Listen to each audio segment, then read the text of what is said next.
The four of you guys have been living in the city of Sutsukai for quite a couple of months now, and accumulative, you guys barely have a gold piece to your names.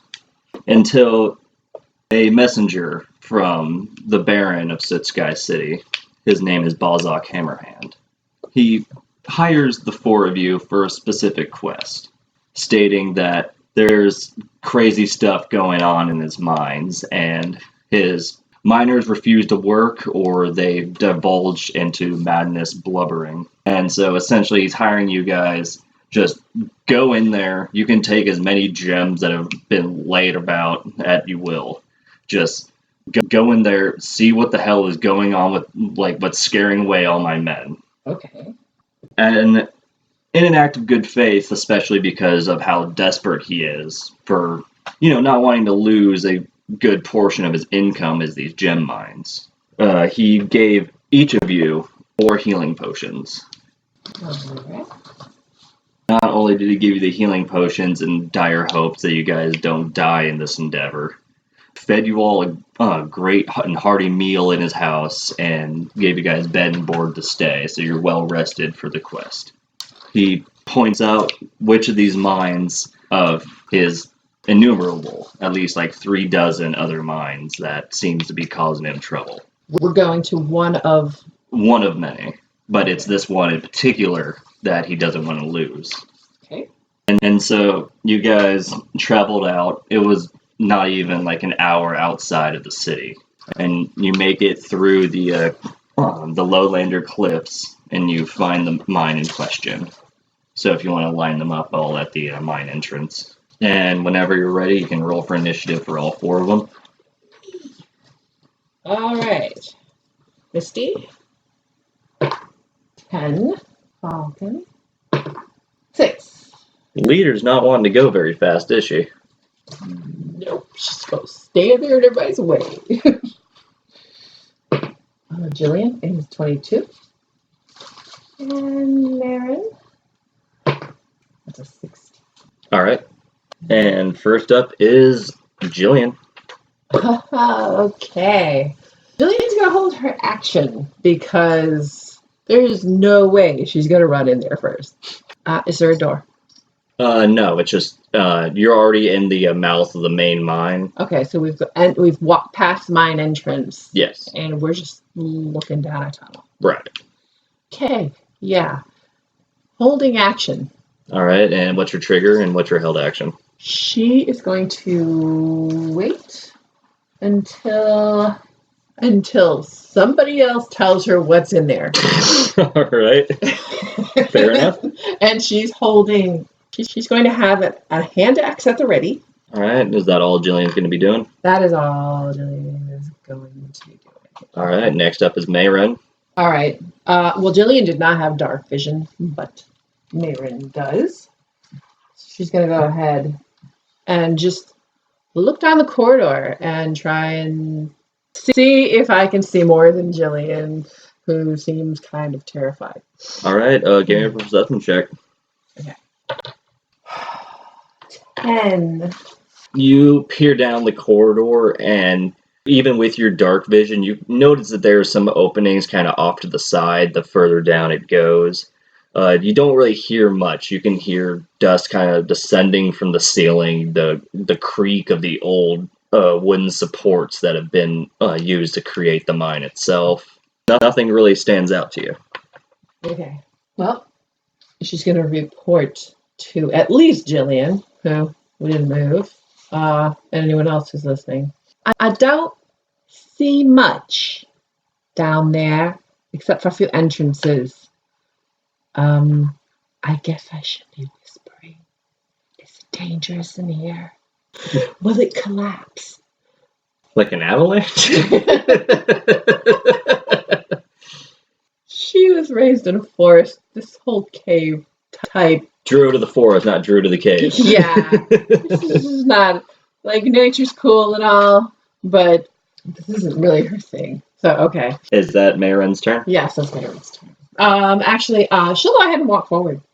No, she can't. She's in the way. Yeah. Right. You had to roll low. All right. after Mayren is gonna be Misty. Well, there was a way that Mayren actually could get around her. Oh yeah, there it is. It's all dark in here. Yeah. I'm gonna have Mary go ahead and do that. Actually, totally. All right. What is Mayren doing? She's going to shadow meld. All right. Go to ahead. The closest. Go ahead and remove that piece of paper there in front of. The whole thing. Yeah. She's gonna shadow meld to just before the first side entrance she can see. All right. So go ahead and shadow meld her up. Okay. All right. So you're at the first crossroads. Yes. You kind of just like lurch your head around the corners and you look down both sides. Mm-hmm. You notice that these tunnels didn't really get very far. You can see pickaxes and shovels kind of strewn about. You also can see like the sparkle of various gems kind of encrusted into the walls. Go ahead and roll me another perception check. Sure. 23. No, 22. Sorry. Math. As you kind of actually make it into the mine itself, you begin to hear chattering. Like chimps? Not necessarily. You can hear like soft gnashing sounds and a couple of small footfalls. They didn't do a really good job of mining either. There are gems everywhere. Now we're right at the front. Okay, but I don't see anything moving. No. Right. You can just hear things. Hopefully they heard her. She wasn't terribly noisy about it. She's afraid things are going to Go ahead and roll me a stealth check. Okay. Natural 20. All right. So yeah, you like loudly whispered, and so then they were able to hear what the hell you said, pretty much. Cool. Okay. So Misty's turn. No. No. Mayren watches as she sees the creatures creating the noise kind of start looking around corners.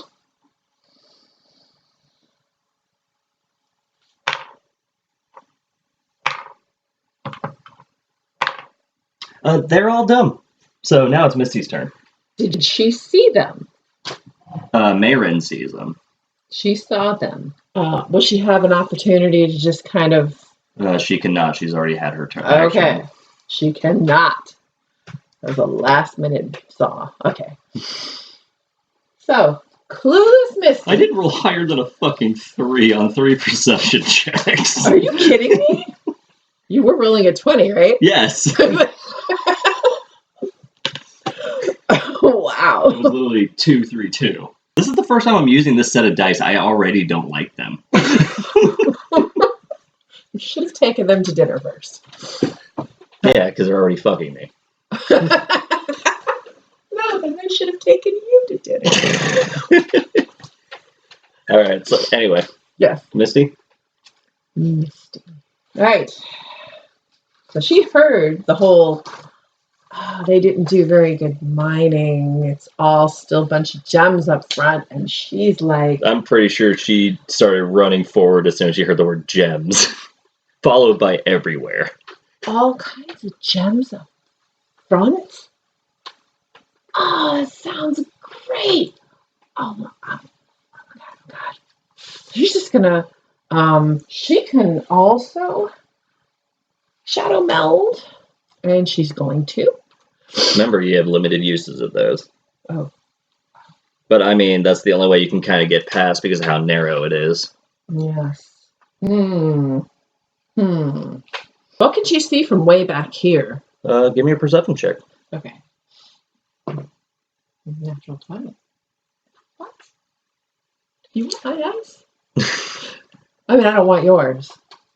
Well, Misty is sufficiently able to not only like see glistening in the distance of various gems and metals, but also she noticed the 3 goblins kind of poking their heads around corners. Yeah, she's not gonna just run in there because sparkles aren't worth getting stabby poked. She's gonna move closer.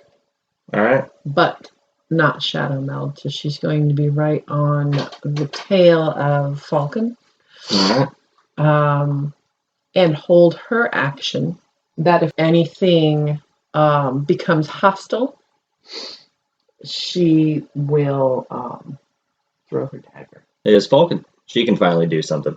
Hey, Falcon. Leader of the party rolls last on initiative.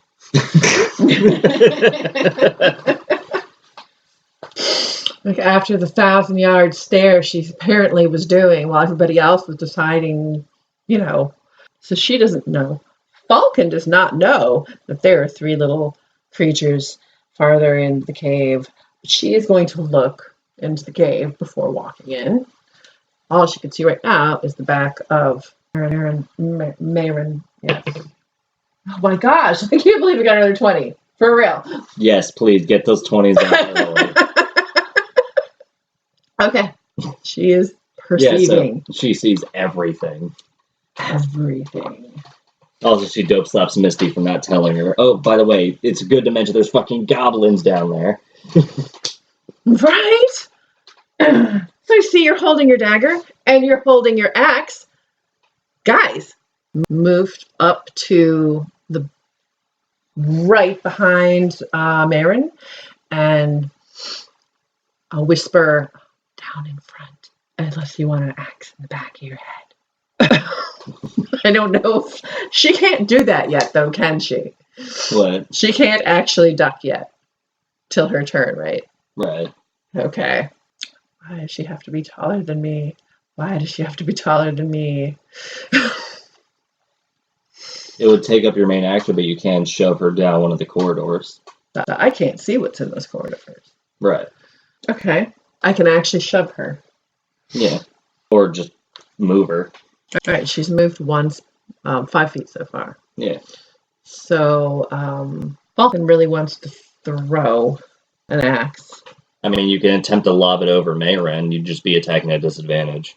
Well, it's not the first time she's had to throw something past one of her companions in battle. Yeah. So she's going to go ahead and do that. She's going to... Who are you targeting? Target the closest. All right. It should be this fella. Is that within 20 feet? 5, 10, 15, 20. No. Still have to shove her out of the way, but I can't throw the axe. Actually, because it's outside 20 feet, it's at disadvantage anyway. So there's no such thing as double disadvantage. No, okay. If you're going to attempt it, might as well now. Okay, let's do this. Let's throw an axe. Oh, God. I'm sorry. Mayrin. I'm sorry. Did you roll one? Yes, I did. So what happens is Falcon lurches the arm back and goes to throw the dagger or the axe, except that she didn't let go, and she leaves down. She cleaves right into Mayron's shoulder. Oh, God. Rolled for damage. This adventure is off to a great start. What am I rolling? A hand axe is 1d6, I think. That's a total of 3. All right, so Mayron takes 3 hit points of slashing damage. Don't be mad at me. Be mad at your dice. I'm angry at my dice. You rolled 2 20s and then a 1. 3 20s. I think that shows that there is such a thing as karmic balance in the world. I'm sorry, man. All right, is that the end of Falcon's turn? Yes. All right, next up is going to be Jillian. I mean, she was holding her action, but why would she throw another axe with Marin in the way? Did she see what just happened? Yeah, I'm certain. Okay. Well, she can move 25, 5, 10, 15, 20, 25. She's going to actually move into a corridor because she's small and she can. Yeah. Slip past all of these tall people. Taller people. And she can still see this one. Yeah. There. So, assuming that after all of this, at least one of these guys probably heard the ruckus. Yeah. How many of those can she see from there? Oh, she's currently in half cover right now. She only has line of sight on one of the gobos. She's going to go ahead and take and throw one at the guy. All right. Right there. He's within 20. So 19? 19 will hit. All right. So it's going to be 1d6. 8. 8 hit points of damage. Yes. So the axe kind of sings through the air, and you hear the satisfying crunch as the axe just splits the goblin's head right in two, and like sinks right into the collarbone. So go ahead and toss me that deuter. Oh. All right. That was very satisfying to hear that crunch. It was more like a squelch kind of noise. Did he scream? Yeah, it hurt. It hurt a lot. It's okay, I got the guy in front. Is there anything else Jillian would like to do on her turn? She would like to inspire an ally. All right. She's going to go ahead and inspire our first wounded girl of the day, Maren. And that's how you throw in it. So that's a 1d6 inspiration for Maren. I'm going to put that here because I don't have room to spread out all of my character sheets and put a bunch of stuff on them. That'll work. Okay. All right. Is there anything else Jillian's going to be doing on her turn? No, that is everything. All right. After Jillian is Maren. Okay. Damn it. She like pulls the axe and picks it up. I don't know. Did it stay in her shoulder? Or... No, I like to think that Falcon just like, oh God, I'm sorry. So Falcon's still holding her Yeah. weapon of shoulder destruction. Okay. Mayrin turns around just long enough to give her like, oh, what are you doing? I'm on your side. Look. Like, what are you doing? So she turns back. What does she say?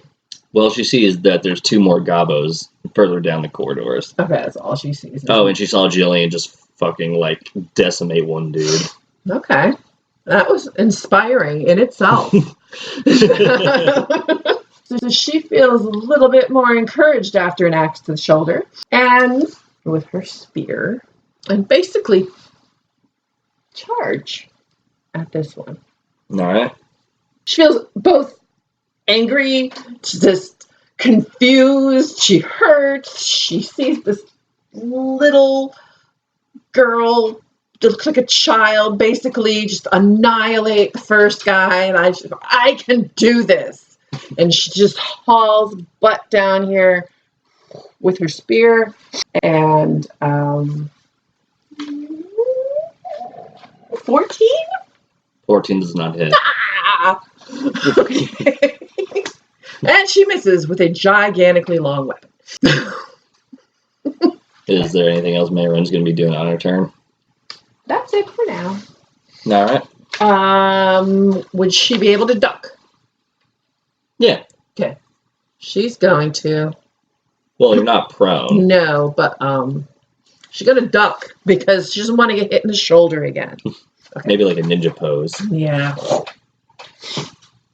All right. After Maren is the Grots. Okay. Go ahead and move the one dude back there up towards Maren. Here. No, the other guy. Oh, all the way to the front. Yeah. Boom. And both of them are going to attempt to attack Maren with their pickaxes. Ah! That doesn't hit. I don't like these dice. I do. I already got an axe to the shoulder. Wait, what's Maren's AC again? 14. Okay, yeah, that one didn't hit. Fuck. As these goblins are kind of swinging at Maren, she's able to tell that there's something off about them. Oh, they smell bad. All right. They have pickaxes. Do goblins even mine? Goblins even lift? After the Grots is Misty. Okay. Misty's still hanging way back there. All the people who held their action really didn't do much. She's gonna move up 1 or 5 feet. And she still has her dagger, so 20. So she can aim at the one past the ducking Mayrin. Alright. Hopefully that'll make a little bit of a difference. +6. Okay, Yeah. so that's 25. Alright, 25 fucking hits. Okay. Roll for damage. 7. 7? Mm-hmm. Alright.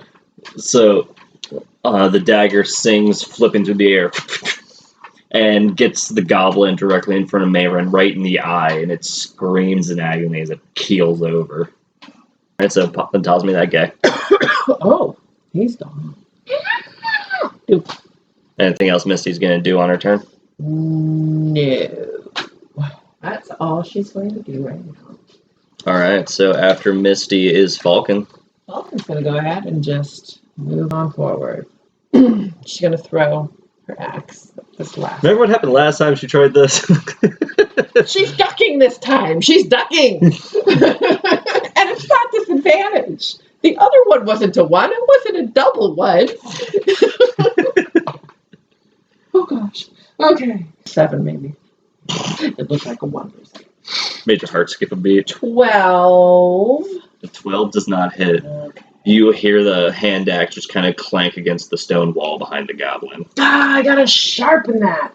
That's it. That's all she can do. Alright, after Falcon, we go back up to Jillian. Okay. She's gonna go here into this little corridor. Alright. And find her thrown weapon. Alright, you have to give me an investigation check. Alright, is this going to take her action? Yes. To try to find her hand axe, it will. Well, actually, if that's going to take her action, she's just going to stay there. She's not going to look for the axe yet, but she's in a position where she can try and find it in a moment. She'll go ahead and throw... Actually, she's going to use vicious mockery. Laugh at the last goblin she sees. She's just going to... Nelson? Well, I don't know. She's going to ha-ha him. Like, I think she's just more like... Like, you know, when in school, when there's always that little pack of girls, and you can tell they're talking about someone, and then they look your way, and it's like, and they just like giggle, and that's what she's doing. She's just looking at that goblin, like. Her spell DC is 15. It is 15, yes. All right, he does not save. Okay, so he gets 1d4 damage and has disadvantage on his next attack. Yes. Okay. Hey, it's 1 damage. All right. All right, that's going to be the end of Jillian's turn. Yes. All right, after Jill, we go to Mayrin. That spear still. She's got that spear. And she'd really like to... She should have thrown it earlier instead of ran up. But she's going to go ahead and like try and jab him with it. All right, roll to hit. Okay. Oh, gosh. I rolled a 1. So, you attempted to stab the goblin with the spear. Not only did you miss the goblin entirely, but the spear managed to get itself lodged into one of the wooden support beams of that corner.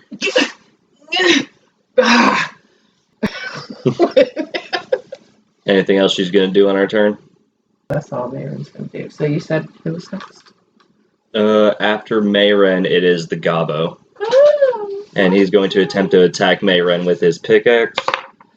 I hate that you gave me disadvantage. The first thing I rolled was a 20. 9 to hit? I don't think so. No, she's got an AC of 14. So the goblin misses entirely. Thank you for laughing at this goblin, Jillian. My first 20 with the set of dice. God. Alright, so after the grot is Misty, who's all the way back there. Yep. I'm just going to go ahead on in because now there's places for her to move. So Misty, she sees all that stuff going on up there. She's like, there's no way I can get up there. She's going to go ahead to the end of a tunnel and try and chip a little bit of gem out of there. All right. Give me an inspiration or investigation check. I was just about to say inspiration check. Investigation. Oh, see what you know. That's a 9. You managed to find a very shiny yellow colored rock. And she could it's pick upable, or she have to wedge it out of the wall? Or? No, it's like she took it out of the wall. Oh, okay. Well, she pops that into her change pouch, and I guess that's all she can really do. That's her action. For some reason, I just knew, like, as soon as I said gem mine and Misty's there, she's just gonna be like, "Yeah, you guys can handle the monsters, right?" Ding, ding, ding, Yep. ding, ding, ding. You got it? She did throw a dagger earlier, though. Yeah. She kerfucked one of the goblins. Yeah. Back here. She does try. All right, that's the end of Misty's turn. It's a Falcon. Falcon. Okay. Did she miss the last time? Yeah. And where did her axe end up? Somewhere behind the goblin down that corridor. Ah, okay. That was it for her hand axe. She only has one. What she's got left is a battle axe. I wouldn't recommend throwing that. No. Remember, that's your special Dark Elven battle axe. It is. She's going to hold her action until this tall girl finally gets out of the way, and she is going to say, "Would you move forward, please? So we can kill that thing." All right, so that is going to be Falcon's turn. We're back up to Jillian. Okay. Do it again. It seemed to I sort of got up. I rolled another 20. it seemed to rattle him enough to miss when he tried to swing at her friend, who is just not seeing that she's standing in the way of everybody at all. So she's going to go ahead and laugh at him again. She's laughing once again at the goblin. She's laughing at that goblin in such a catty schoolgirl way. 16 makes the save. Wow. Wait, nope, I lied. That's just the 6. What? It's these Celtic dice. It's hard to actually read the numbers on them. So, roll for damage. 1. Alright, another 1 damage. Okay. Alright, is Jill going to be doing anything else? That is all Jill is going to do. Alright, Marin. Marin is going to move forward because people keep picking on her. So she's going to just kind of move facing this dude, but down the corridor a little bit. Alright. And As soon as Marin gets close down to that other corridor, a pickaxe swings at her. woo! 17 to hit. Oh yeah, that hits. Sneak attack. Ow! Alright. Take 2 hit points worth of piercing damage. Ow! So she got attacked, but she still can finish her movement. And Yeah. okay. That was a held action. Okay. Well, now she's not sure who to attack, because ow! She felt that. Her Marin's spear is stuck in a wall, though. Yeah. Or in a piece of wood. So all she's got right now is a short sword. Since she's within attack range of either of these, is she going to be with an attack of opportunity if she spins to attack one or the other? No. Okay. It's an attack opportunity if you leave their threat range. Okay. She's in threat range of both of them. So she's going to go ahead and swivel around with her short sword. Spear isn't in her hand anymore anyway. Can she do that? Can she switch weapons? Okay. A short sword is light, so you can ready it without taking up a main action. Okay. All right. She's going to try and stab this little mosquito that's, well, much bigger than a mosquito. And she rolled for the short sword. It's 18 plus 6, so that's 24. 24 hits. All right. So she swings around into this body of the one that just stabbed her. And it is going to be 6, 1 plus 4, 5. Alright, 5 hit points. The goblin takes it as the short sword, like, you stab it, like, right into where his kidneys would be on a regular, like, person. And he felt it hard.